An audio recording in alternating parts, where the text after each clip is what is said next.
D'accord. Alors bonjour à tous, pour moi c'est un honneur d'être dans ce bel amphithéâtre et d'être devant le professeur Hervé que je salue et que je remercie pour toutes ces formations en éthique que j'ai pu avoir, ainsi que pour Claude qui est vraiment sensibilisé aussi sur ce sujet qui est très très important auquel nous sommes tous acteurs et donc je vais aussi vous inviter, vous sensibiliser pour cela, du moins je vais essayer. Alors, présentation, en fait, je suis maître de conférence stagiaire en droit privé. Donc, pendant des années, j'ai enseigné le droit des contrats, droit des affaires, etc. Et maintenant, je suis arrivée à Paris 8 et j'enseigne le droit de la santé, donc droit du patient, droit de la recherche, déontologie, etc. Et j'ai cette chance aussi d'être à la fois juriste, mais j'ai pu faire une formation d'éthique médicale et de la sociologie. Absence de conflit d'intérêt, je ne travaille pas avec les laboratoires et je pense aussi que c'est fondamental de se référer à cet élément. Alors, quel type de présentation pour quels objectifs ? Alors, je viens un peu comme une témoin, c'est-à-dire que on m'a doublement plagié ma thèse. Donc, une personne s'est appropriée de ma thèse et m'a plagié et a soutenu 2 thèses. Une thèse de droit, sans jamais avoir fait de droit de sa vie, et cette personne est ensuite devenue avocat, et une thèse de santé publique. Voilà, donc mon objectif n'est pas du tout de vous relater cette affaire, mais je vais vous donner plus des indications, parce que déjà, pour moi, c'est très très difficile d'en parler. Vous voyez, j'ai commencé hier soir à préparer ma présentation à 11h du soir, parce que c'est très dur. C'est très dur parce qu'on est très très marqué par cela. À côté de ça, je dirais que j'ai beaucoup souffert, mais maintenant j'ai pris aussi de la distance et je suis capable d'en parler de manière beaucoup plus générale. Alors, mon objectif, pourquoi je suis là ? Eh bien, je suis là surtout pour vous sensibiliser, pour dire attention, il y a des victimes de plagiat, il faut s'en préoccuper et il faut réagir pour pouvoir les aider et éviter que ça crée autant de conséquences, aussi bien d'un point de vue personnel, mais d'un point de vue aussi académique, universitaire, et généralement pour la société. Alors, pour ce qui est de mon action, donc bien sûr, j'ai eu la chance de gagner. Donc en fait, c'est un extrait en fait de l'affaire, avec 187 pages où on reconnaît par rapport à la santé publique, de mon plagiat, et 148 pages par rapport à sa thèse de droit. Alors cette personne a été condamnée à 2 ans d'emprisonnement avec sursis. Vous voyez, c'est quand même quelque chose d'important. Et j'ai obtenu 20 000 € de dommages et intérêts. Vous allez me dire, c'est une grosse somme. Et je dirais non, c'est pas une grosse somme, au sens où j'y ai mis tellement de ma personne pendant tellement d'années que finalement c'est extrêmement symbolique. Et il y a eu aussi la prise en charge des frais. J'ai obtenu aussi des publications judiciaires de mes affaires dans différents journaux. Et ça, pour moi, c'était extrêmement important parce qu'il convient de sensibiliser l'opinion publique. Vous voyez, il n'y a pas que gagner une affaire, il faut aussi que ça soit publié pour que les gens sachent que ça existe et qu'il faut faire attention. Stop au plagiat. Voilà, donc mission accomplie. Mission accomplie avec la reconnaissance judiciaire de mon double plagiat. Donc ça s'est fait au niveau pénal, voilà, puis après civil. Et après, ça s'est fait au niveau universitaire, où en fait, il y a eu des conseils qui se sont réunis. Et avec la décision judiciaire, ils ont pu annuler les thèses. Voilà. Et satisfaction en tant qu'universitaire. En effet, moi, je suis passionnée par mon travail, passionnée par la recherche. Et comment est-ce que j'aurais pu continuer à être enseignante, à être chercheuse, si je n'avais rien dit ? Enfin, ça, c'était mon opinion. J'ai eu la force de le faire. J'ai eu la chance aussi d'avoir été nommée maître de conférence et d'avoir publié ma thèse avant. Donc, vous voyez, j'étais finalement dans une situation qui était plutôt positive parce que j'étais installée. Mais à côté de ça, je suis convaincue qu'il y a plein de gens qui n'osent pas le faire parce qu'ils viennent de publier, ils viennent de soutenir leur thèse et il y a beaucoup d'enjeux. Voilà, donc je dirais mission accomplie, mais je dirais quelque part j'étais dans une situation positive. Comment j'ai vécu ça au niveau humain? Eh bien, j'utilise le mot de viol intellectuel. Viol intellectuel, pourquoi? Parce que quand je suis allée dans la bibliothèque universitaire et que j'ai ouvert la thèse de droit et que j'ai vu, en fait, que à chaque fois que je lisais le texte, c'était mon texte, mais avec la thèse d'un autre, je peux vous dire que j'ai ressenti un énorme choc. Surtout que beaucoup d'ici ont préparé des thèses ou on prépare, et vous savez que ça représente des journées, des années de travail. Voilà. Donc c'est pas un travail de quelques jours, hein. C'est un travail pour ma part de 4 années de ma vie, et ce choc a été très très important. Donc j'ai été victime à un premier degré. Ensuite, l'action, parce que j'ai osé engager une action pénale. L'action a duré des années. C'est un parcours du combattant. C'est très très long. Et moi, en tant que juriste, je n'avais pas pris conscience que quand on est victime, on est doublement victime par la manière dont ça se passe pour pouvoir réunir les preuves, pour pouvoir préparer le dossier, etc., etc. Acte 3, les pressions. Vous n'imaginez pas le nombre de pressions de toutes parts, mais de toutes parts. On m'a dit, Bénédicte, ta carrière universitaire, il ne faut plus y penser. Elle est finie. Donc, je me suis posé des questions, mais j'ai continué. Peut-être parce que je suis bretonne, enfin, j'ai de la volonté. Mais j'ai eu de la ténacité et je me suis battue. Et finalement, pour ceux qui y pensent, sachez que je suis extrêmement épanouie dans ma carrière universitaire. Je monte des colloques, j'écris des articles, je participe. Donc, engager une action en plagiat, ce n'est vraiment pas un obstacle pour une carrière universitaire. Alors, j'ai eu des pressions, mais mon avocat a eu lui aussi des pressions pour qu'il arrête aussi de me défendre. Donc, vous voyez, ça a été dans plusieurs actes. Alors, beaucoup d'investissements personnels de ma part. Vous avez vu les années que ça a pris. Eh bien, j'ai passé des journées entières à travailler sur les dossiers judiciaires où il fallait que je prenne mot pour mot, phrase par phrase, pour pouvoir tout expliquer, tout justifier, pour en fait répondre aux arguments de la personne en face. Voilà, donc j'ai perdu beaucoup d'énergie. Et d'une certaine manière, ça s'est fait au détriment de ma carrière professionnelle. Pourquoi ? Parce que toutes ces années que j'ai passées, eh bien, j'aurais pu écrire plein d'articles, j'aurais pu monter plein de colloques. Alors maintenant, j'arrête pas de le faire. Alors peut-être aussi que c'est une réaction. Vous voyez, pendant des années, je pouvais pas le faire parce que tellement j'étais sur ça, et tandis que maintenant, d'un point de vue recherche et organisation, j'explose parce que voilà, j'ai réussi à passer ce cap. Et voilà, c'est pour vous dire un peu la dimension que ça peut représenter. Ça a un coût aussi pour mes proches.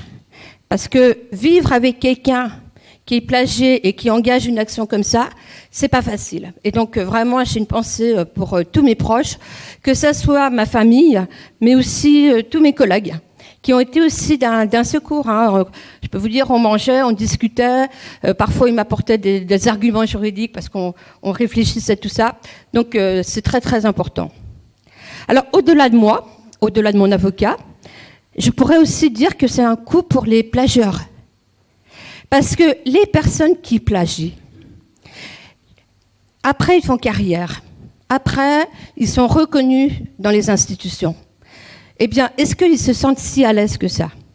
Moi, je me pose des drôles de questions là-dessus. Je pense que ça ne doit pas être facile de plagier et après d'avoir une reconnaissance infinie devant enfin toute personne, et ça me fait penser à la personne narcissique que vous avez développée. Et après, je sais pas, mais je crois qu'on peut aussi se poser la question. Alors, je me pose souvent la question si c'était à refaire, parce que c'était très dur. Est-ce que je le referais ? Eh bien, oui, je le referais.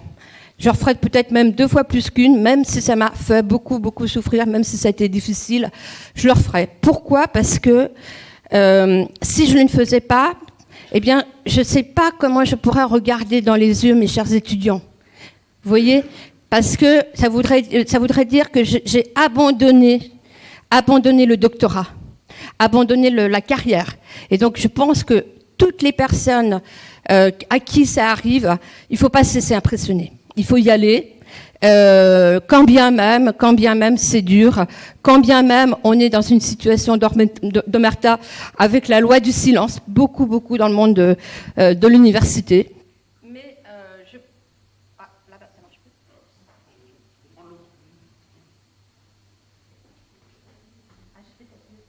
C'est possible, mais sinon il y a celui-là. Je vais m'en occuper. Merci. Merci. Alors. Alors, comme vous pouvez le voir, en fait, cette affaire, peut-être que ça a aussi beaucoup forgé mon caractère. Au sens où avant, j'étais extrêmement timide. Et maintenant, puisque cette affaire aussi m'a apporté quelque chose. C'est aussi important de noter ça, parce que chaque personne a un cheminement. Et justement, avoir eu ce cheminement m'a dans une certaine mesure, aidé. Et je crois en ce que je fais. Je crois quand je fais de la recherche. Je crois quand je fais des échanges en éthique aujourd'hui pour plein d'avenirs. Voilà, et j'ai la passion de faire. Alors, que changer? Ça, c'est très important d'évoluer. À titre personnel, et je parle pour moi, et c'était il y a plusieurs années, je dirais qu'il n'y a aucun soutien, ou très peu de soutien, pour les victimes de plagiat. J'ai senti beaucoup de solitude. Je n'ai pas senti de soutien académique au sens universitaire avec les soutiens. Au départ, mon éditeur ne m'a pas soutenue. J'allais au service contentieux de l'université et on me disait « Madame, le pénal tient le civil en l'état. On ne peut rien faire pour vous. » J'ai eu ça.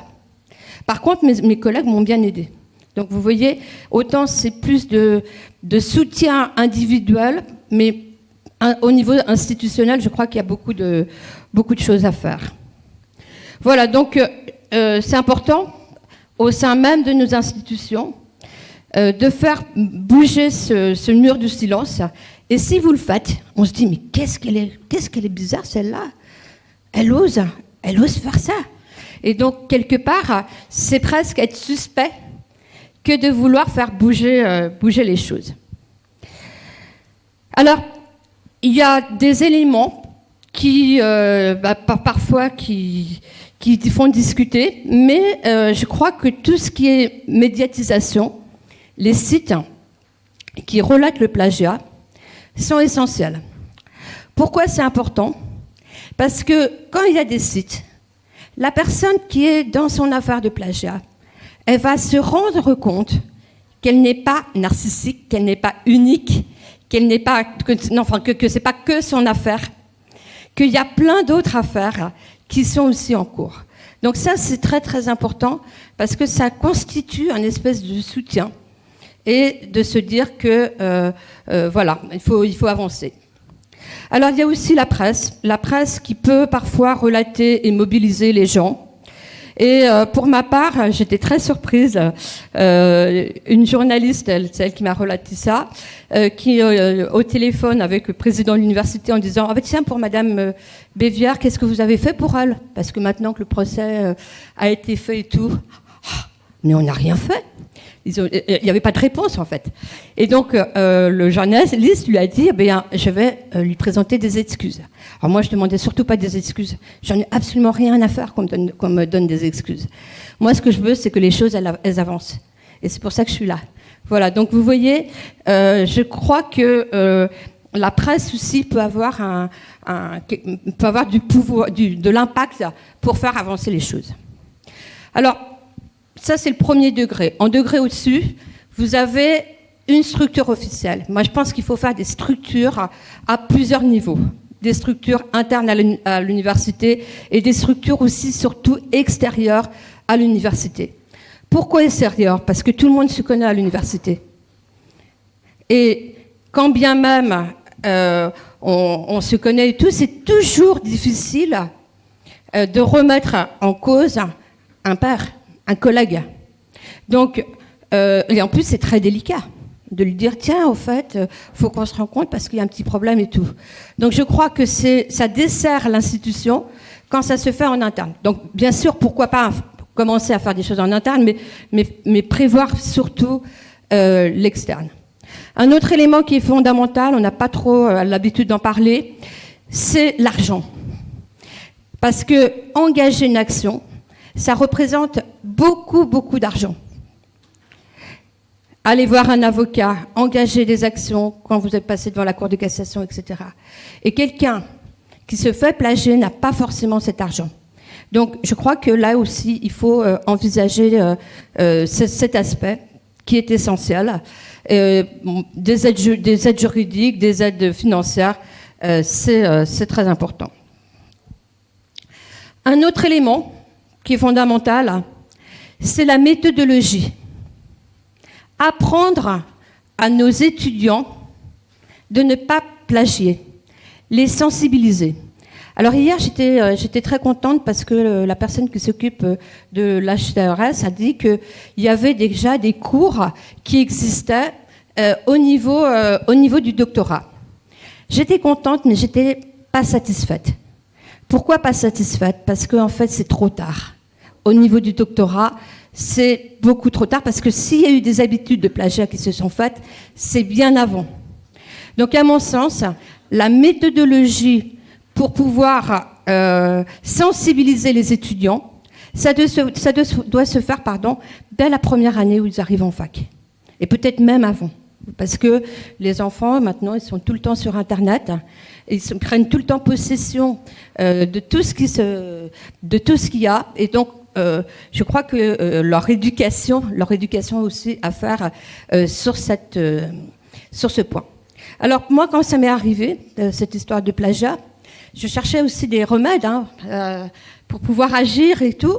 Et bien, tout de suite, j'ai créé des cours de méthodologie à la fac. Des cours de méthodologie en droit. Et dans mes cours de méthodologie en droit, je leur apprends la méthodologie du commentaire d'arrêt, de la dissertation, etc. Ou du mémoire. Mais à l'intérieur, je leur dis, ben voilà, le plagiat, c'est ça. Pour ne pas plagier, il faut citer l'auteur. Il faut faire la référence. Je leur explique en même temps, par la même occasion, comment on fait une bonne référence. Vous voyez ? Donc, j'associe à la fois la méthodologie, le savoir pour l'étudiant, et en même temps, je les sensibilise au plagiat et je leur expose à quoi ce que ça représente. Alors, les coûts scientifiques et universitaires. Eh bien, moi, je pense que c'est un coût énorme. Parce que si on laisse le plagiat se faire, eh bien, ça prend de l'ampleur. Et d'ailleurs, aujourd'hui, ce colloque, c'est aussi pour ça.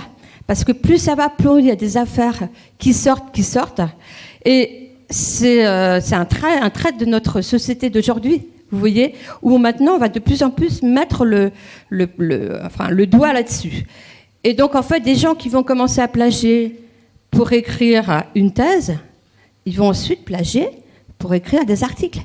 Et vous voyez, on va retomber complètement dans le système qu'on a vu ces 2 jours. Je crois aussi que c'est important pour la réputation des universités.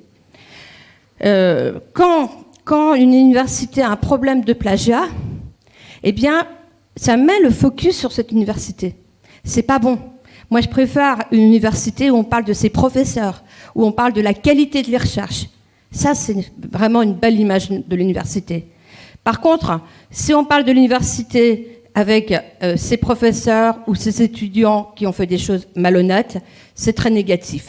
Donc là, je crois que c'est aussi important de défendre l'université.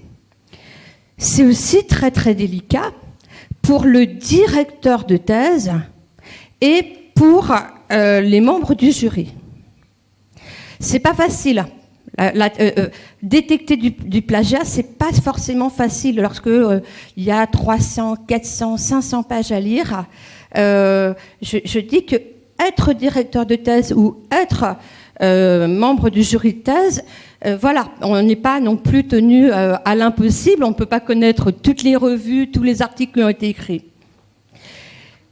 Mais c'est important quand même de faire un vrai suivi de thèse.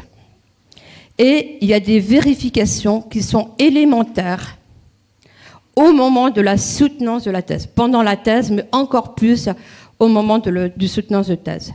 Et ça se fait notamment par rapport au logiciel anti-plagiat, mais à mon sens, ce n'est pas suffisant. Il faut aussi regarder l'intégralité, la bibliographie, les notes de bas de page, etc., etc. Alors, toujours maintenant avec plus de prospective, plus de recul, je me dis, mais si c'était à refaire, est-ce que je pourrais engager une action contre les membres du jury de thèse, de mon plagiat. Je ne l'ai pas fait, et je vous avouerai que je me suis dit, c'était déjà tellement énorme de faire par rapport à la personne qui m'avait plagié que cette mission était trop forte. Mais les personnes qui ont soutenu, qui ont suivi ce plagiat, c'est quand même inacceptable. La personne s'est inscrite en thèse. Et moins de 6 mois après, sans avoir fait d'études de droit, elle a soutenu une thèse en droit et elle est devenue avocat. Comment, et là en plus c'est en droit, comment peut-on laisser une situation pareille lorsqu'on sait qu'entre le moment où un étudiant s'inscrit en thèse et le moment où il soutient sa thèse, la durée, c'est d'une durée de 4 ans. Vous voyez, donc quand même, ça fait bizarre. Et sinon, par exemple, la bibliographie, je ne sais plus à quelle lettre ça s'était arrêté, mais la bibliographie, elle s'arrêtait, je ne sais plus si c'était le M ou le H. Vous voyez, vous avez des auteurs, voilà, et après, plus rien. Donc ça saute aux yeux quand même des membres du jury. Alors ces personnes ont fait une très belle carrière universitaire et ça m'interpelle. On pourrait aussi, alors vous allez me dire, oh là là, ça c'est la juriste qui parle, là. Mais on pourrait aussi engager, pourquoi pas, je ne parle pas pour moi, je ne l'ai pas fait, mais on peut envisager ce qui pourrait se faire à l'avenir, une personne victime de plagiat qui engage une action contre l'université. Pourquoi ? Parce que l'université doit prendre des dispositions pour qu'il n'y ait pas de plagiat, pour lutter contre le plagiat, c'est-à-dire créer des comités, créer des vérifications. Donc vous voyez, la sensibilisation ici, c'est pas qu'une sensibilisation par rapport aux personnes qui plagient, ça c'est le premier cran. Mais je crois qu'il est nécessaire aussi que toute la communauté universitaire se sensibilise par rapport à ça. Voilà, donc ça, je l'ai dit. Alors, que changer ? Moi, je pense qu'il faut responsabiliser, expliquer vraiment aux directeurs de thèse que c'est important de vraiment lutter contre le plagiat. Et je crois aussi qu'il faut étendre les contrôles pour les Master 2. Par exemple, nous, en droit, on ne fait pas de contrôle de détecteurs anti-plagiat par rapport à nos Master 2. Et moi, plein de fois, j'ai pu décrypter des plagiats incroyables. Pour vous dire, une fois, je travaillais au CNAM et je vais voir le directeur et je lui dis, mais là, il y a quelque chose qui ne va pas. Donc on met le titre sur Google et en fait c'était un mémoire et la personne avait acheté le mémoire une certaine somme, je ne sais plus, 10 €. Et en fait il avait soutenu il s'apprêtait à soutenir le mémoire avec le mémoire d'autrui, c'est-à-dire qu'il n'avait pas changé une virgule, il n'avait pas changé le titre. Donc vous voyez, c'est quand même très très important de travailler aussi pour ça. Alors ensuite, donc je pense aussi qu'il faut qu'on réfléchisse comment prendre conscience de tout ça. Et les comités internes à l'université. Donc je crois que c'est très bien qu'il y ait des comités internes à l'université, mais c'est pas suffisant comme je l'ai expliqué. Et il faut faire plus. Alors pour ma part, comme je vous l'ai expliqué, je suis allée voir la communauté universitaire, le service juridique, etc. Et on m'a dit, mais non, l'affaire pénale suit en l'état, etc., donc pas d'aide. Et à la fin, je leur ai apporté la décision de justice en leur disant, ben voilà où j'en suis, le plagiat a été reconnu, etc. Et j'ai demandé, après tant d'années, parce que j'ai passé beaucoup de temps, j'ai demandé à ce qu'on m'apporte une décision ou au moins un message comme quoi les thèses qui avaient été plagiées étaient annulées. Eh bien, à aucun moment on ne m'a répondu. On m'a dit que l'affaire ne concernait que le conseil de discipline avec le plagieur et que moi, j'avais aucun intérêt à ça, alors que c'était quand même ma thèse qui était plagiée et alors que j'avais mis des années à pouvoir me défendre. Alors, ça crée des coûts sociétaux très, très importants parce que ça nuit à l'image des universités. Le plagiat international il ne cesse de se développer parce que vous avez des thèses en français qui vont être traduites en chinois, etc. Et personne ne peut se rendre compte de rien. Donc ça aussi, c'est un problème. Voilà, donc il y a une perte de confiance. Il y a une perte de confiance par rapport à ce qu'on est, nous, les universitaires. Et cette perte de confiance, elle est grave. Parce que l'université, c'est l'avenir de notre société. Donc, d'un point de vue éthique aussi, c'est important. Alors, que faire ? Déjà, ce que vous faites aujourd'hui. Bravo, chapeau. Il y a 10 ans, un colloque comme ça n'aurait pas eu lieu. Donc, je tiens à vous saluer pour ça et vous remercier. Je crois qu'il faut aller plus loin aussi. Il faut aller plus loin, c'est-à-dire travailler plus sur la notion de plagiat. Que signifie plagier ? Avec quels critères juridiques ? Donc là, je renvoie tout le travail aux juristes ou toute autre personne concernée. Je crois aussi qu'il faut viser pas seulement les plagieurs, il faut visiter beaucoup plus la communauté. Je crois qu'aussi, il faut inciter tous les auteurs, c'est-à-dire vous et moi, qui écrivons des articles, des communications, des ouvrages, etc., à faire attention à ce qui arrive à notre production. Parce que moi, j'ai été plagiée, mais vous tous, peut-être, un jour, vous le serez et je ne vous le souhaite pas. Et surtout, mieux éduquer dès les jeunes années. On parle bien de la prévention dans la circulation routière, on parle bien de la prévention en matière de santé par rapport à l'obésité. Eh bien, pourquoi on ne parlerait pas aussi de prévention d'un point de vue scientifique, d'un point de vue rédaction, etc. Alors, je défends la recherche. Je crois qu'on a de la chance, de la liberté de travailler sur plein de thématiques qui nous intéressent. Donc, stop à toute manipulation ou comportement provoquant le plagiat. Nous sommes tous concernés pour la sensibilisation.